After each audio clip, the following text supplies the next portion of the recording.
जो BJP RSS की सोच है, एंटी कॉन्स्टिट्यूशनल सोच है, एंटी अंबेडकर जी की सोच है। अंबेडकर अंबेडकर अंबेडकर अंबेडकर अंबेडकर अंबेडकर।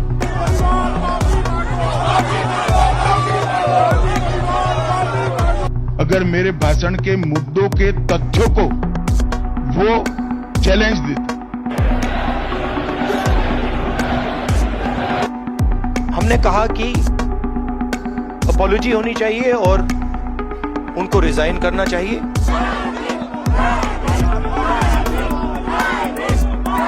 पार्लियामेंट हाउस के सीढ़ियों पे बीजेपी के एमपी लकड़ियां लिए हमारे सामने खड़े होते हैं, हमें अंदर नहीं जाने देते हैं।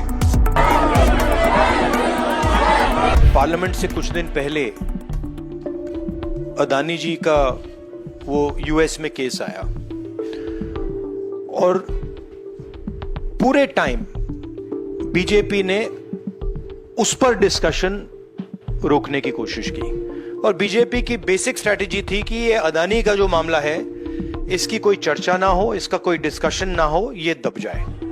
और शुरुआत में इन्होंने ये फुल टाइम इनका काम था, कभी कुछ डिस्ट्रैक्शन करते हैं, कभी कुछ डिस्ट्रैक्शन करते हैं। उसके बाद अमित शाह जी का बयान आता है और हम पहले से कह रहे हैं कि जो बीजेपी आरएसएस की सोच है, एंटी कॉन्स्टिट्यूशनल सोच है, एंटी अंबेडकर जी की सोच है और जो अंबेडकर जी की मेमोरी है, जो उनका कंट्रीब्यूशन है, उसको ये लोग मिटाना चाहते हैं, खत्म करना चाहते हैं। और डायरेक्टली इनके मंत्री ने, होम मिनिस्टर ने डायरेक्टली सबके सामने जो उनका माइंडसेट है वो सबके सामने उन्होंने दिखा दिया। हमने कहा कि अपॉलॉजी होनी चाहिए और उनको रिजाइन करना चाहिए, नहीं किया। और आज फिर से इन्होंने एक नया डिस्ट्रैक्शन शुरू किया है। हम अंबेडकर जी की स्टैचू से सारे एमपी शांति से पार्लियामेंट हाउस जा रहे थे। पार्लियामेंट हाउस के सीढ़ियों पे बीजेपी के एमपी